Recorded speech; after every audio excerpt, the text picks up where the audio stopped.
Hello friends, happy friendship day. આ દિવસોમાં ગુજરાતમાં એક શબ્દ વારંવાર સાંભળવા મળ્યો છે, સંકટ.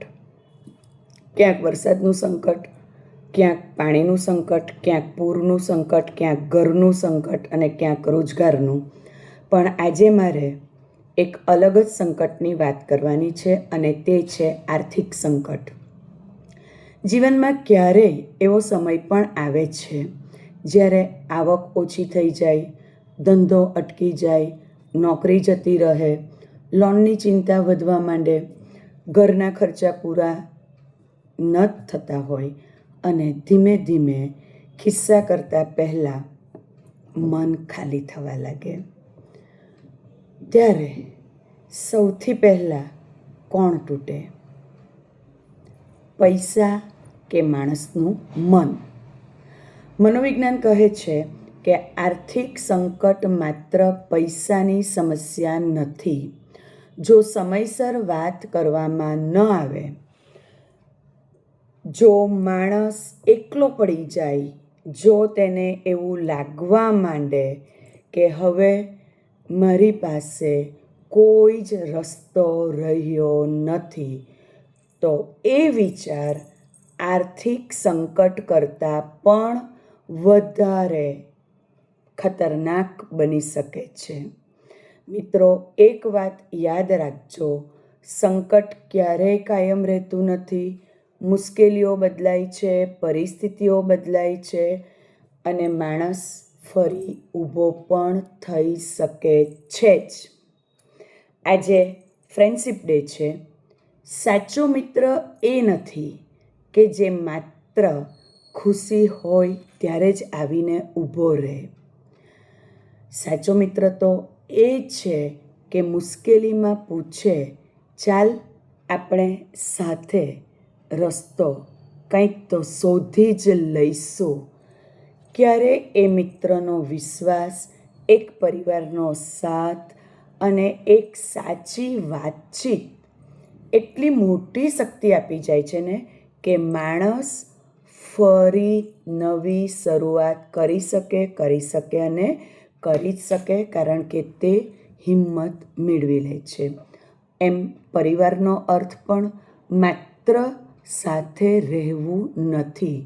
પરિવારનો અર્થ છે સંકટ સમયમાં એકબીજાનો હાથ પકડીને ઊભા રહેવું.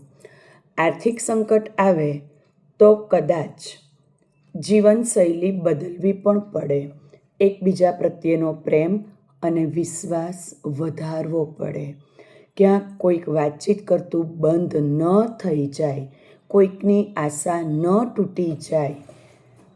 મિત્રો, પૈસા ફરી કમાઈ શકાય છે, પણ હિંમત જો ગુમાવી દઈએ ને તો ફરી ઊભા નથી થઈ શકાતું.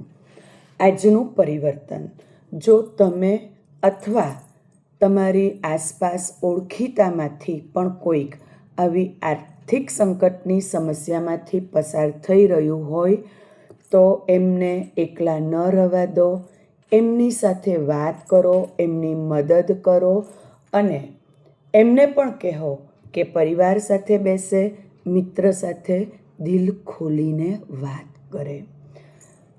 જીવન અને આપણે પણ એમને સમજાવીએ કે જીવન કોઈ પણ આર્થિક સંકટ કરતાં અતિ કિંમતી છે. આજની ગોલ્ડન લાઈન: સંકટ માણસને નથી હરાવતો, આશા છોડી દેવી માણસને હરાવે છે.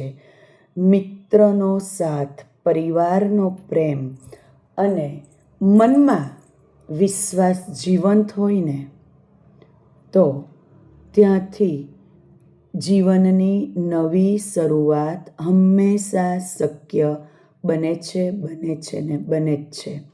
માત્ર આર્થિક સમયે આર્થિક સંકટના સમયે આપણે માત્ર એટલું સાચવી લઈએ કે આશા ન છોડીએ, હિંમત વધારીએ, પરિવાર અને મિત્રોની સાથે બેસીએ.